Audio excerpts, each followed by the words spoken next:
Mali man ang ikaw ay ibigin ko, ako ay isang bulag na umiibig sa'yo. At kahit ano pang iyong nakaraan, mamahalin kita maging sino ka man. Mahal kita pagkat mahal kita. Iniisip nila ay hindi mahal ka, mahal kita maging sino ka man.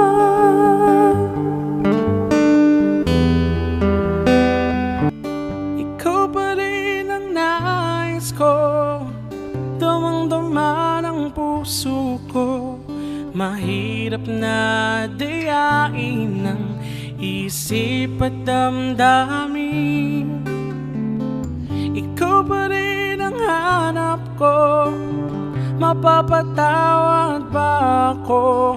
Mulit-muling sasambitin. Hello mga ka-farm lahat, magandang buhay po sa inyo lahat. Ayan, inabot na po tayo ng alas 5 na madaling araw pag-i-edit. At ayan mga ka-farm lahat, ang property ay matatagpuan natin sa Kapalonga, Camarines Norte. Ayan, malapit po sa Salpi Beach Resort. Ayan, isa po sa pinagmamalaki ng Kapalonga na po yung Salpi Beach Resort. At pagpapunta po kayo dyan from Manila, ayan, dadaan po kayong Bitukang Manok dyan sa Antimonan, Quezon. Dire-diretso lang kasi ang Kapalonga po, ikalawang bayan ng Bicol. So ito po yung landmark natin ng property for sale, yung Salpi Beach Resort, kasi katabi lang naman yung for sale natin. Ano po? At yung pinakita nating sandbar, hindi yun yung for sale. Ano po? Yun po yung Pulong Hinlo na pwede nyong puntahan once na nandito na po kayo sa beach for sale natin. Ano po? At yan din po yung kasama sa adventure na pag nag-swimming po kayo dito sa Salpi Beach Resort, pwede po kayo mag-island hopping. Ano po? So, ayan mga ka-farmlad, balik na tayo dun sa actual video natin. Ano po? Itong lahat ng kuha natin, nakuha ko mga video. Ayan po yung mga summertime. Ano po? So, may nauna naman ako upload dun sa itsura ng dagat. Upload ko na rin mga ka-farmlad. So, pagpasensya nyo na yung boses ko, medyo malat na. Kasi madaling araw na po. So, ayan mga ka-farmlad, dako na tayo sa actual video natin. Hello mga ka-farmlad, nandito po tayo ngayon sa ating vlog kung saan ito pong pader na nakikita nyo. Ito po yung pader ng Salpi Beach Resort. Ayan, at nandito po tayo sa property na ibibida natin ngayon na beach, ano po. So, beachfront po ito. So, ito po yung Salpi Beach Resort na entrance. Ayan, ayan papasok. Tapos, bukod dyan sa Salpi Beach, meron pa pong beach na to, itong Karatig na to. Ayan, beach din po ito. Ayan. At ang susunod na property na po mga ka-farm lot ay ito na pong for sale natin ngayon. Na po. Pagputol nitong sementong to, ito na yung start ng property. Kaya napakaganda rin po ng lote. Ayan, pasok po sa sasakyan, kapantayan, may source ng kuryente at tubig. At kitang-kita nyo naman po, ayan, marami po siyang tanim na nyog. Ayan. So, park lang natin tong ating service. Ayan mga ka-farm lot. So, amihan po ngayon, medyo malakas ang hangin dito. Ang hangin po ay galing dagat. Ano po? So, yan, balik tayo dito mga ka-farm lot. So, ang proposed na cut po dito bawat lote ay 1,000 square meter na may frontage po na 18 meters. So, possible po, kung 18 meters, so, bago po mag-cemented dyan, 18 meters, so ito po, ito yung magiging lot 1 niya. Pero, ito pong kalsada, medyo malapit sa dagat yung naging daanan dito. So, marami po pong beach dun sa dulo. So, ang gagawin po dito, since hindi pa naman to cemented mga ka-farm lot, ililikaw itong kalsada pa ganon para maging ideal po yung property. Ano po? So mangyayari kalsada, property, dagat. Ano po? So ito possible yung unang lote. Yan. Hanggang doon sa kalsada. Yan. Ito yung mga sakop na nyug niya. Pwede naman po dalawa yung kunin nyo. So 18 plus 18, so 16, 32. 36. So imagine mga kaparmlat, 36 meters ang frontage, 2,000 square meter. So napaka-ideal po resort po yun. So kung medyo maliit yung budget, kung pang sarili, 18 meters ay okay na rin siya. Kung para lang sa bakasyonan nyo. So 18 meters, not bad. So possible, yung magiging lot to niya, eto na siya. So another 18 meters. Ayan. So eto, hanggang dito possible. Ayan. Ito, hagip tong kusina sa third lot. Ano po? Second lot po. Ayan.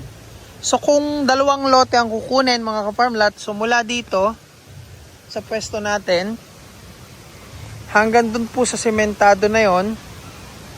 Ayan. Ayan po yung beach area. Ayan, paglipas po ng nyug na yan, beach na yan. Tapos hanggang doon na po, sakop na po itong tubig. Ayan. So ito yung ikalawang lote, no, mga ka-farm lot. So kung dalawa kukunin hanggang dito, 36 meters frontage. So masasakop po itong deep well dito. Kagandahan, hindi siya deep. Kasi yung source ng tubig niya, eto, ang babaw, may tubig na agad. Tabang po yan. So yung distance natin dun sa dagat, mga ka-farm lot, ay nasa 30 meters. Pero yung source ng tubig natin dito sa deep well na to, halos lupa dito ay mga wala pang 1 meter may tubig na. Ito sa bandang likod, mabababa pa yung nyog. Pero may mga namumunga naman na po dyan. And so, ayan po yung linya ng kuryente. So, balik tayo dito mga farm lot. Ayan. So, kung ang plan nyo ay lot 1, lot 2, hanggang dyan po. Hanggang dito yung lot 1 and lot 2 natin. Kung lot 3 naman, kung ito naman po, mula dito, possible, bilang tayo ng 18 meters. So, ito yung masasakop ngayon ng lot 3 mga ka-farm lot. So, sakop tong dating pinagbahayan. Kasi inaalis na po yung mga kabayan dito kasi nga po, binebenta na. So, isa lang po yung caretaker dito at yung caretaker po, babayaran po ng seller natin. No? Ayan. So, ito yung nasasakupan niya dito. Matataas na po yung nyug dito. Mas marami pong nyug ang lot 3 na namumunga na. Ano po, maganda rin yung pwesto niya. Ano po, ayan, lot. Pasukin natin yung land area niya. Ayan. Ito po. Ayan. Kung magiging lot 4, ito na po yung lot 4 niya. Possible. So, ito po ay susukatin pa lang. No, pinapahupa lang po yung tag-ulan kasi maulan po talaga. Lagi na lang may ulan. So susukatin na po. Kaya dun sa mga buyer na gustong mag-cut ng 2,000 or mas malaki pa, at least pwede na pong pag-isahin sa sukat. Kung gusto nyong mas malaki yung kunin. Ano? So possible yung lot 4 dito po papatak. Ito po yung sakop na nyugan sa harap. Ito pong kalsada naman to, ililikaw naman po ito dun sa bandang likod para mas malawak po dito. So, yan po yung sakop na nyug ng lot 4. Ayan.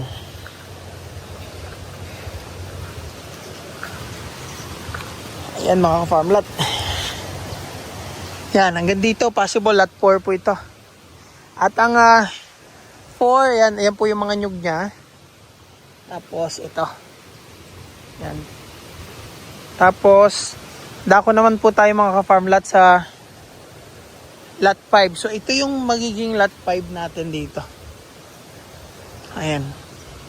Lot 5, itong mga nyug na to. Ayan. So yung kalupaan naman po dyan hindi naman po binabaha. Makikita nyo naman. Medyo madumo lang. Lininisan pa po ito. Tatabasan pa po dito. Ayan. Wala po tayong dinadaan ng may tubig. Ayan. So, yan, kalupaan po siya. Yung nyug niya, hindi masyadong dikit-dikit. Kaya pag nalinisan to at gusto nyo magtanim pa ng fruit-bearing trees sa mga pagitan or mga gulay, pwedeng-pwede po. So, babalik po tayo. Ayan. So, mahangin po, amihan. Ayan.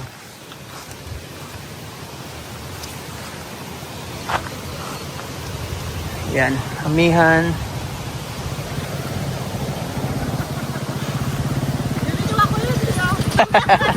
Sama kayo sa vlog. Ayan mga ka-farm lot. Ito, sako pa to ng lot 5. Ano? Ayan. So, possible ito. Dito papatak yung ating lot 6. Ayan. Ito, lot 6 po. Possible. Ayan yung may bahay dito. Ayan. Lot 6. So medyo maluwan-aluwan dito. Naro po. Ayan. So possible itong part na may bahay na to ay magiging lot 7. No. Kasi mahaba po yung frontage. So 2 hectares po yung kabuuan nito. Possible na sa portion tayo ng lot 8. Yan po yung lot 8. Mga nyugan din siya. Tapos hindi ganun karaming yung nyug dito. Maalwan yung mga pagitan. Yun naman ang good thing pag gusto nyo maglagay ng bahay malapit sa dagat. Wala na kayong puputuling nyug. Tapos dito may dating bahay. Pinalis na rin po. Pasok tayo dito ng bahagya. Yan. So, at ayan mga farmland, papakita ko yung itsura ng dagat ngayon. Ano po, kasi yung unang video natin, mga summertime po yun. Ang ganda po talaga ng dagat yung pag summer. So ngayon po, ngayon maulan, may mga bunot-bunot. So ito po yung itsura ng dagat ngayon doon. Hello mga farmland. Another day, another beach property na naman na meron tayo ngayon. Napakagandang listing na naman ito. Tingnan nyo naman ang buhangin, napaka-solid. Yan. Tabing kalsada to, clean title, maraming tanim ninyo. Nako, tamang-tamang investment, retirement, panalo to. Sa mga buyer natin na wala pang beachfront, ito na yung pagkakataon nyo. So ayan mga farm lot, summarize lang po, ang bawat lote dito ay 1,000 square meter. Malapit po ito sa sandbar na to, sa pulo na to mga farm lot. Malapit sa 3 resort, tabing kalsada yung property, may source ng tubig, may source ng kuryente. 1 kilometer drive from town proper ng Kapalonga. From Manila siguro mga 7 to 8 hours drive. From Daet Camarines Norte naman, 2 hours drive po dun sa ginagawang may bubuksan po diyang airport sa Daet Camarines Norte, at nandyan po yung malapit na SM po dito ay sa bayan po ng Daet. At yan mga farmlat, hanggang dito na lang po yung ating video. Maraming salamat po sa panonood.